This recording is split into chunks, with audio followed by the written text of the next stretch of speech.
I still remember the first time he said it. Maybe we should just get a divorce. He said it so casually, like he was asking what we should eat for dinner. No anger, no pain, just words thrown into the air, expecting me to catch them and beg him to take them back. And I did. Back then, I always did. My name is Aisha, and for 7 years, I loved a man who treated our marriage like a door he could open and close whenever he felt like it. One day he was warm, laughing, calling me his home. And the next, he was distant, cold, threatening to walk away like I meant nothing. At first, I thought it was stress. Work pressure, family expectations, life getting heavy. So every time he said those words, I tried harder. "Don't say that," I would whisper, my voice shaking. "We can fix this." And he would sigh, like I was the problem. "You're too emotional, Aisha," he'd say. "I'm just being honest." Honest. That word stayed with me, because honesty shouldn't feel like a knife slowly cutting through your heart. But I ignored it. I ignored everything. The late nights, the unanswered calls, the way he stopped looking at me like I mattered, because I believed love meant holding on, even when it hurt. But what I didn't realize was that every time he said divorce, he wasn't leaving. He was testing me, testing how far I would bend, how much I would tolerate, how small I would make myself, just to keep him. The first time I cried for hours. The 10th time I begged less, but I still begged. By the 50th time, I started going quiet, and by the 100th time, something inside me had already broken. But what he didn't know that day, when he said it for the 101st time, was that I wasn't going to beg anymore.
The 101st time didn't sound any different from the others.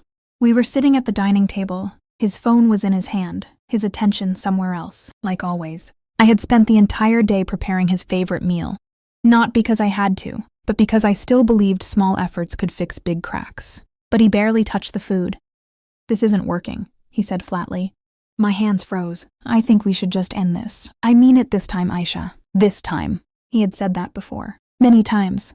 But something about his tone, something about the emptiness in his eyes, made everything feel final. And for the first time in years, I didn't feel panic. I didn't feel the urge to beg. I just felt tired, a deep, quiet exhaustion that had been building inside me for years.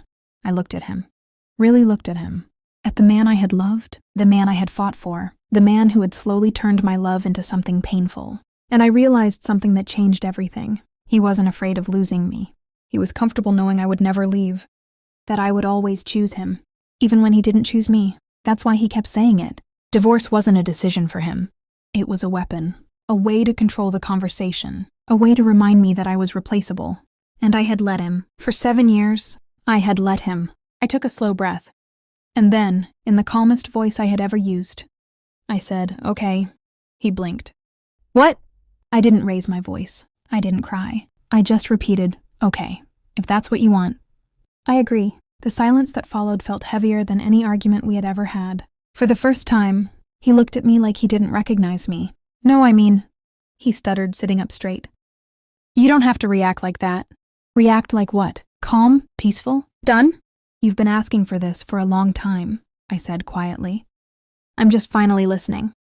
And that's when I saw it. Not anger, not frustration, fear, a small crack in his confidence, like something had shifted and he didn't know how to fix it, because the game had changed and he wasn't in control anymore. The days that followed were strange. For the first time in years, I wasn't chasing him. I wasn't trying to fix things. I wasn't trying to understand his moods. I was simply moving forward. I contacted a lawyer. I organized my documents. I started making plans for a life that didn't include him. And that's when he started changing. Suddenly, he was home on time. Suddenly, he wanted to talk. "Aisha, you're overreacting," he said one evening, his voice softer than usual. I didn't mean it like that.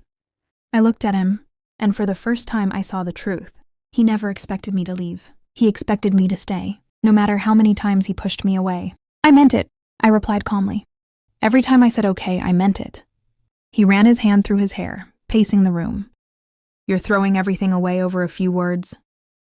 A few words, that's what he called it. Not the years of emotional distance. Not the constant fear of losing him. Not the way he made me feel small. Over and over again. Just words. "No," I said softly. "I'm walking away because of what those words did to me." For the first time, he had no response. As the divorce process moved forward, his panic became more visible. He called more, texted more, tried to remind me of the good times. But something inside me had already shifted. I wasn't angry. I wasn't even hurt anymore. I was free, and that was something he didn't know how to handle. The final day, when everything was signed, he looked at me like he had lost something valuable.